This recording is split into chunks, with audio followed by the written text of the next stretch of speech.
Olá, estamos iniciando Consumidor em Pauta, um programa com a realização da TVE, um espaço totalmente dedicado para você dirimir as suas dúvidas e questionamentos na área do direito do consumidor, do direito do trabalho, do direito comercial, do direito imobiliário, do direito de família e sucessões, do direito tributário, que é o programa de hoje que nós estamos recebendo aqui com a sua primeira participação, a doutora Taíla Teleken. Seja muito bem-vinda na sua estreia e eu também informo aí a nossa audiência, querida audiência, que amanhã é a minha última participação em função de circunstâncias profissionais de agenda, né? Então, amanhã é a nossa última participação. Seja bem-vinda e eu quero só também deixar registrado o agradecimento a todos os telespectadores e telespectadoras que sempre nos prestigiam aqui.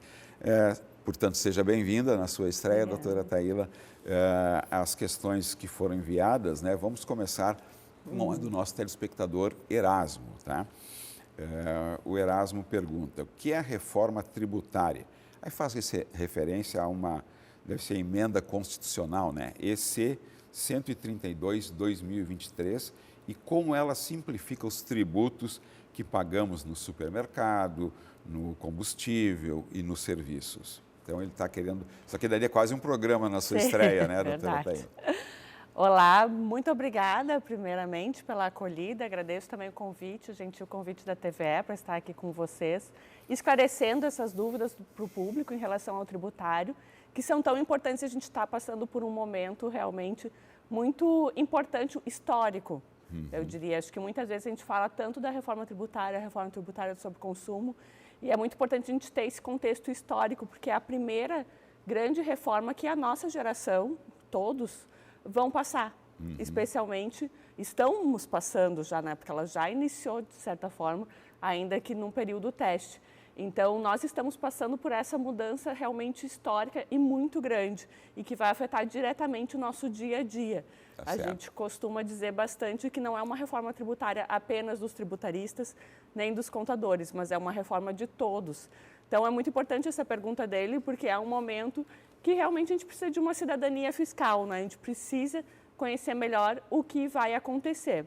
E essa reforma tributária veio através da emenda constitucional, essa é a emenda constitucional. A emenda constitucional é uma mudança na Constituição.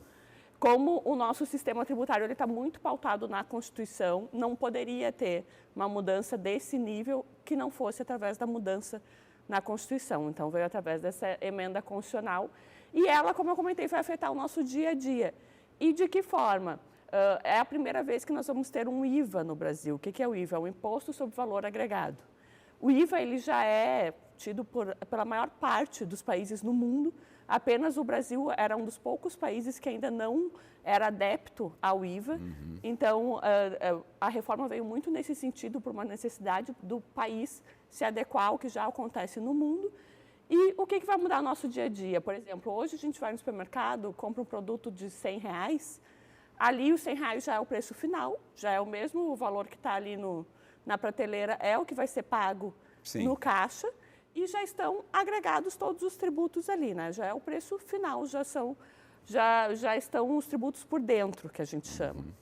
Agora, quando a empresa for fazer o seu preço de venda, ela vai fazer o seu preço de venda sem os tributos sobre o consumo, que seria PIS, COFINS, ICMS, eventualmente IPI e ISS. Todos esses estão sendo substituídos pela CBS, que é a Contribuição sobre Bens e Serviços, e pelo IBS, que é o Imposto sobre Bens e Serviços. Então, quando chegar no preço de venda lá no supermercado, provavelmente não vai mais ser 100. Vai ser, por exemplo, vamos fazer aqui para simplificar um cálculo, vai ser, por exemplo, R$80, porque está sem esses tributos sobre consumo. Mas na hora de pagar, eu vou pagar os R$80 mais os 27%, digamos, do IVA. Então, não vai ser mais o mesmo preço que está na prateleira, é o preço que a gente vai pagar. E assim, em relação a todos os produtos e serviços. Mas isso, então, por exemplo, para o cidadão e a cidadã comum, eu vou lá, como a senhora disse, né? A senhora foi bem clara, mas só para frisar, eu vou lá e olho, por exemplo, um pacote de 5 quilos de arroz que esteja, vamos supor, R$20. Então, na nova formulação, ele vai estar, hipoteticamente, R$15 e quando eu chegar no caixa, eu vou pagar 20. Não, vai pagar o a mais, vai pagar os 20 mais o IVA, que hoje está se estimando que vai ser entre 27% e 28%. Então, isso na prática é benefício ou é ônus para o consumidor? Isso na prática, exatamente. Pode ter alguns casos que seja benéfico, que pode reduzir, e pode ter outros que vão aumentar, gente. Isso está sendo muito calculado, né? Então, é primeiro um trabalho de sensibilização que a gente está fazendo, inclusive com as empresas, de calcular, porque as empresas também precisam chegar no seu preço certo. Isso também vai ser algo difícil, porque, bom, qual é o meu preço agora? Até então, eu calculava o meu preço com base em todos os tributos que estavam dentro, que eu já pagava. Agora não vai ser mais assim. Muda a lógica, inclusive, de precificação dos produtos. Então, isso acaba impactando bastante também. Pode ter alguns casos que vai ficar mais caro e outros reduzir. A gente imagina que os serviços é que vão ficar um pouco mais caros. Perfeito. Vamos então para a próxima questão, doutora Thaília, enviada pela nossa telespectadora Matilde. Qual a sua avaliação geral sobre a reforma e suas mudanças nos tributos sobre o consumo no Brasil, que tem, né, um pouco a ver com a questão anterior, mas a sua avaliação, né, isso é positivo, é negativo, essa nova realidade, né? Porque quando a gente fala em tributo para o cidadão comum, para nós, né, que não somos especialistas, que é o seu caso, a gente sempre naquela é o custo Brasil, né, mais imposto. Exato. Né? Então, nesse sentido, como eu estava comentando, o Brasil tinha essa necessidade de se adaptar, justamente para o custo do Brasil não ficar tão alto, porque os tributos precisavam ficar mais claros para todo mundo. O que eu estou pagando de tributos sobre o consumo? Isso até então não existia e era uma necessidade. E um segundo benefício, que é em relação à simplificação, antes, por exemplo, na verdade, no modelo atual ainda que a gente está vivendo, o ISS, por exemplo, é um imposto sobre serviço, cada município tem um percentual e tem a sua legislação própria. E às vezes tem detalhes que podem mudar de um benefício para o outro, de um município para o outro. Agora vai ser uma legislação única, tanto estadual, quanto municipal, quanto federal.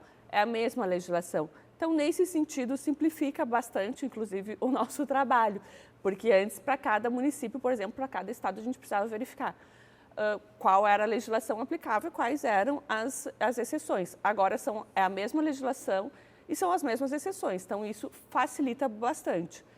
Qual é o outro porém? O grande porém é que o IVA, principalmente o que a gente chama de IVA moderno, que são os últimos países que adotaram o IVA no mundo, como Austrália, Nova Zelândia, eles trouxeram o IVA, digamos, com poucas exceções. Trouxeram uma alíquota mais baixa e pouquíssimas exceções. E, claro, ao longo dos anos, as exceções vão surgindo porque acaba tendo necessidade de algum benefício fiscal para um determinado setor, enfim, situações que acontecem no dia a dia. A grande crítica do nosso IVA dual, que já está começando, é que ele já veio com muitas exceções. Então, ele já está chegando bastante complexo. Então, a gente precisa muito ter esse cuidado, e quando a gente fala a gente, no sentido de os legisladores, principalmente, se a gente não está trocando uma complexidade por outra complexidade. A nossa especialista aqui no direito tributário, que está estreando no programa de hoje, a doutora Thaília Teleken, está respondendo as questões e dúvidas que foram enviadas para o nosso WhatsApp 51985946773 ou então para o nosso e-mail consumidorempauta@tve.com.br. A próxima questão da nossa telespectadora Paula. Conexão ainda com as perguntas anteriores. A reforma tributária já está valendo? Quando ela irá iniciar, doutora? Nós já iniciamos agora o período de transição, que a gente chama. Então, agora em 2026, nós estamos num período teste. Muitas empresas já estão começando a emitir suas notas fiscais, por exemplo, com o destaque do IBS e CBS. A gente já vai poder notar isso aos poucos, ao longo desse ano. Não, ainda não vale, não precisa, não é recolhimento, elas não é obrigatório e não há recolhimento. Na verdade, é um período teste mesmo para ver como isso vai acontecer, porque tem toda uma questão de sistemas, né, tanto das empresas quanto da Receita Federal. Então, esse é um período realmente para testar. E essa transição, ela vai até 2032, é uma transição bem grande. E aos poucos, então, a gente vai aumentar os valores de, primeiramente, CBS, que é a contribuição sobre bens e serviços, depois de IBS, e reduzir os valores de ICMS, de ISS e PIS/COFINS, por exemplo, a expectativa é que em 2027 já termine, não exista mais. Então, é um período de transição que a gente vai conviver com esses dois sistemas ao mesmo tempo, por todos esses tempos.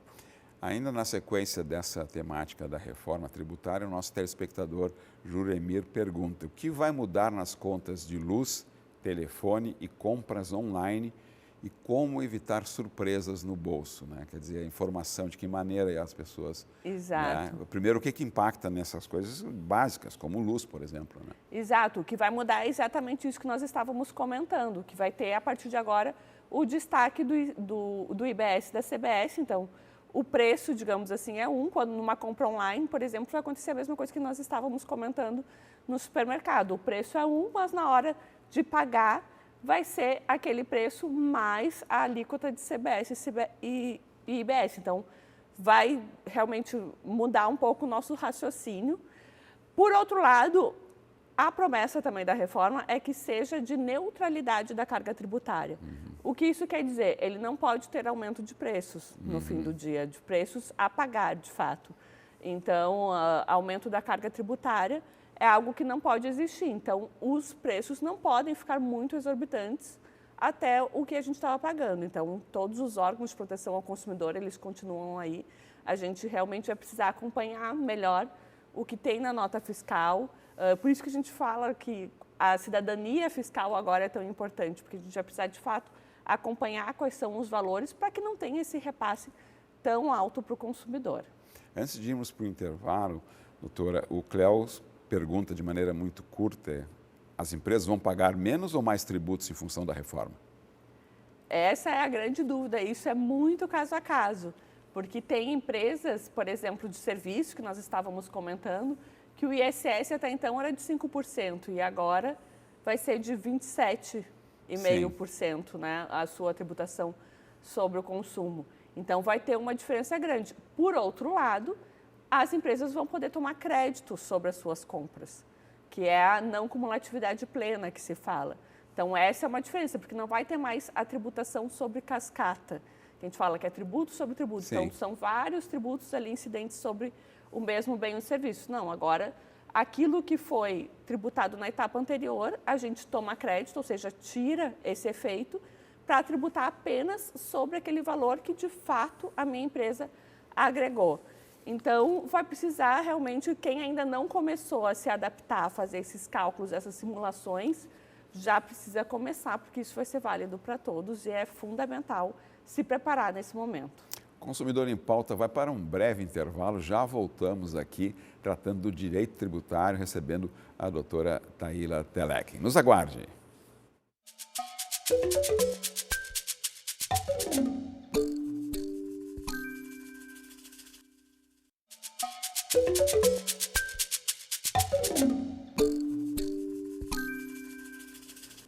Estamos de volta com Consumidor em Pauta, um programa com a realização da TVE.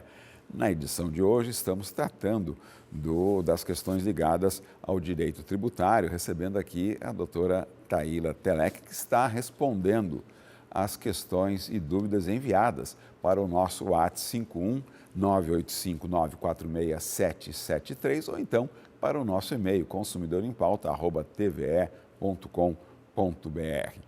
Ainda dentro dessa série, daria um seriado até sobre a questão da reforma tributária, o nosso telespectador Leonardo traz o seu questionamento, doutora.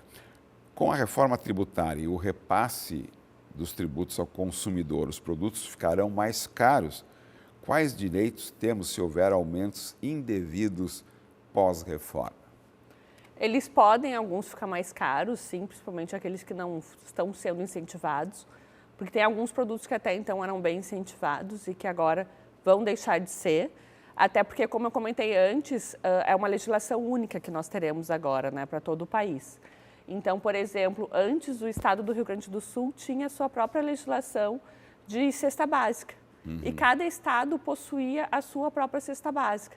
Então, ali, por exemplo, no estado do Rio Grande do Sul, tinha inclusive a erva mate, que era incentivada. Agora, numa legislação única, não vão ser exatamente os mesmos produtos. Quer dizer que agora o chimarrão vai ficar mais caro? Pode ficar, por exemplo. Pode ficar. Alguns outros. Essa é uma outra discussão, digamos assim, E como é que o consumidor parte. vai saber disso, que também tem a ver com a questão do... Tudo isso já é para ser dado publicidade, por exemplo, no comitê gestor do IBS, que já foi formado, por exemplo, que ele é composto por um representante de cada estado, que no caso é o secretário da Fazenda dos Estados. Ele já está no ar, inclusive, o site do comitê gestor, e lá você consegue, inclusive, fazer simulações de qual vai ser o impacto da reforma tributária no seu dia a dia ou até mesmo para a sua empresa. Então, tudo isso ele vai ser divulgado e para que a gente possa acompanhar e não aconteça, de fato, abusos. Tá certo. Até porque, como eu comentei antes, né, vai ser algo que o próprio consumidor vai precisar se adaptar, mas as empresas também estão se adaptando. Então, para elas também a formação desse preço também é algo complexo, não é tão simples. Perfeito. O nosso telespectador Sérgio pergunta: como a reforma afeta os consumidores em diferentes estados, né? Também conexão total com as questões anteriores. Por exemplo, São Paulo e Rio de Janeiro terão alíquotas IBS mais altas que o Sul? Não necessariamente. Claro, todos os estados, a gente trata aqui como é uma legislação única, como eu comentei, mas os estados têm algumas pequenas diferenças no IBS e na CBS de alíquota. Só, desculpa, doutora, interromper, para leigos total, a sigla IBS, não, estou lhe perguntando porque a gente sabe que é uma sigla técnica, mas está na pergunta aqui do Sérgio, mas acho que era interessante para quem não é iniciado. Claro, né? O IBS é o Imposto sobre Bens e Serviços. Sim. E a CBS é a Contribuição sobre Bens e Serviços. Tá. São dois tributos que, na verdade, eles vão ter a mesma base de cálculo. O que é isso? Eles vão incidir sobre o mesmo valor. Um produto, ele vai ter as duas coisas, o IBS e a CBS. Poderia ser um tributo único, como é em geral em vários lugares do mundo. Aqui no Brasil não pôde ser feito dessa forma por conta do princípio federativo. O que acontece? Já então indo um pouco mais além da pergunta. O IBS, enquanto um imposto, ele é dividido entre estados e municípios. Sim. E aí, quem faz essa gerência, digamos assim, de qual estado vai receber mais ou qual estado vai receber menos, assim como os municípios, é através do comitê gestor, que eu comentei antes. Então, a pessoa lá, o representante do nosso estado no comitê gestor, ele é fundamental, ele é tão importante, vai ser tão importante quanto o nosso governador, praticamente, porque é ele, digamos assim, que vai lá falar, bom, eu quero que o estado do Rio Grande do Sul receba mais porque tem uma participação maior. Tá certo. Eu quero que a minha cidade receba mais porque ela contribui mais de alguma forma. Então, é uma figura muito importante a partir de agora. Tem, inclusive, essa mudança estrutural que, para nós, também é uma figura nova. E a CBS, por outro lado, enquanto contribuição, vai tudo direto para a União Federal. Todo o recolhimento vai direto para a União Federal, para que ela distribua, né, da forma como achar melhor. E no caso do ISSQN, que é municipal, aí também está dentro desse escopo? Isso, o ISS vai deixar de existir e vai fazer parte do IBS. Vai tudo para essa... O ICMS e o ISS, por exemplo, são substituídos pelo IBS. Pelo IBS, perfeito. Faz parte do mesmo bolo. A nossa telespectadora Clarice traz o seu questionamento, doutora. Eu tenho uma empresa do Simples Nacional. Minha empresa será afetada com a reforma tributária? Pode ser afetada. Em que situação, doutora? Pode ser? Isso, vamos lá. As empresas do Simples Nacional, o benefício, o regime do Simples, ele vai se manter. Então, qual é a diferença? Uma empresa do Simples Nacional, por exemplo, ela recolhe todos os tributos, todos esses que nós estamos falando de consumo, que é o PIS, COFINS, o ICMS, o ISS e o IPI, ela recolhe tudo na mesma guia, inclusive com os tributos sobre a renda, que daí é o imposto de renda, a contribuição social e os da folha, tudo na mesma guia. Vai poder se manter assim, recolhendo tudo sobre a mesma guia, ou se é uma empresa que vende bastante para outras empresas, por exemplo, é interessante avaliar, porque ela pode ter também um regime híbrido. O que é isso? Os tributos sobre a folha e sobre a renda continuam no Simples Nacional, mas esse sobre o consumo faz uma apuração à parte, daí vai estar sujeita ao regime do IBS e da CBS, que nós comentamos. Para que isso? Para que a próxima empresa, né, da etapa da cadeia possa tomar crédito sobre o seu serviço ou sobre o que está vendendo, sobre a sua mercadoria. Então, isso vai precisar, como é um simples que não é tão simples, né? Vai ficar ainda mais complexo. E uma dúvida também que me surgiu agora dentro desse contexto, o caso das MEIs, microempresas individuais, tem algum reflexo, a reforma tributária, nesse tipo de configuração de empresa, das MEIs? Em geral, não, porque a MEI, em geral, não vende. Isso afeta, claro, o MEI também pode ser afetado, pode também fazer essa análise, mas o MEI, em geral, ele vende, né, o seu serviço, em geral, para outras pessoas físicas. Então, acaba não sendo interessante para ele fazer uma apuração à parte. Tá. Porque o Simples, por exemplo, que vai precisar fazer essa apuração à parte, é quando vende para outra pessoa jurídica que vai poder tomar crédito. Porque se, por exemplo, se eu sou uma empresa, eu compro um determinado insumo, uma matéria-prima, de uma empresa que é do Simples e de outra empresa que não está no Simples. Sobre essa outra empresa que não está no Simples, eu vou poder tomar crédito do IBS e da CBS. Então, logo, um produto que era 90 e eu paguei 100, digamos, sobre esses R$10 eu tomei crédito. Eu tomou crédito, traduzindo, significa o quê? Eu vou abater do meu tributo a pagar no final. Ah, tá. Ou seja, aquilo vai ser abatido lá Isso vai ser abatido, ou seja, minha carga tributária vai ficar menor. Agora, se uma empresa do Simples está vendendo o mesmo produto por R$100 e eu não vou poder tomar crédito, fica mais caro, né? Claro. Então, eu fiz aqui 100, R$10, não são esses valores, mas para simplificar. Sim. Então, vai ficar mais caro. Então, uma empresa do Simples ou vai precisar mudar no seu preço, ou vai precisar se adaptar ao novo regime para que não perca a competitividade. Perfeito.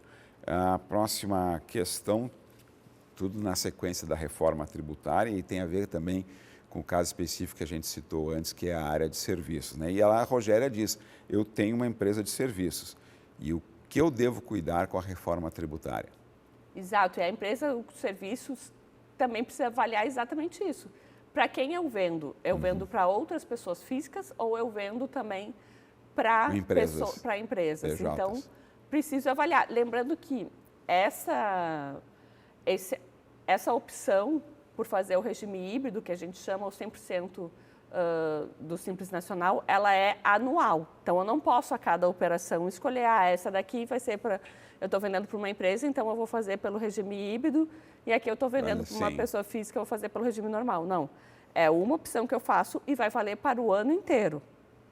Então, não pode ser um a um, né? Então, precisa realmente um planejamento maior e uma empresa de serviço precisa avaliar exatamente o que toma crédito, que a gente estava falando. Por quê? A não cumulatividade plena do IBS é o quê? Sobre todos aqueles bens, serviços que eu adquiri de outras empresas, eu vou poder tomar crédito para abater do meu valor final a pagar de tributos. Então, eu preciso avaliar, bom, todas essas minhas despesas aqui, eu posso tomar crédito sobre elas? Ou eu estou comprando, digamos, comprando um serviço de outra pessoa física, isso não vai me dar direito a crédito, consequentemente, eu não vou poder abater do meu tributo no final, então eu vou precisar mudar meu fornecedor, por exemplo. Tá certo. Mas, lhe ouvindo aqui de maneira muito clara, como a senhora está colocando todas as respostas em relação aos questionamentos, fico pensando, empreender no Brasil ficou mais complexo com essa reforma ou é apenas uma situação de desconforto por ser algo disruptivo, doutora? Nesse momento, como a gente comentou, nesse momento está bastante complexo justamente porque a gente tem a convivência de dois regimes ao mesmo tempo e a gente precisa avaliar realmente porque é uma mudança, uma transição muito grande. Então, precisa realmente avaliar tudo, quais são os impactos de tudo isso na sua empresa como empreendedor. Então, Nesse momento está ainda mais complexo do que já era e a gente vê, inclusive, num primeiro momento, principalmente lá em 2033, que vai ter uma necessidade de caixa muito grande das empresas, porque talvez tenha ali um descompasso, né, entre pagar o tributo e tomar esse crédito. Então, sim, vai ter. Pode ter um descompasso bem grande e isso pode impactar bastante no caixa das empresas. Então, esse também é uma outra situação que as empresas precisam estar muito preparadas para ter o caixa para conseguir passar por esse momento de transição. Depois a gente imagina que se ajuste e aí a expectativa é essa, que melhore, né? Mas até melhorar vai piorar. Doutora Taíla, muito obrigado pela sua contribuição, pelas suas contribuições e também pela sua estreia aqui no Consumidor em Pauta, que fica por aqui. Aguardamos todos vocês na próxima edição. Até lá!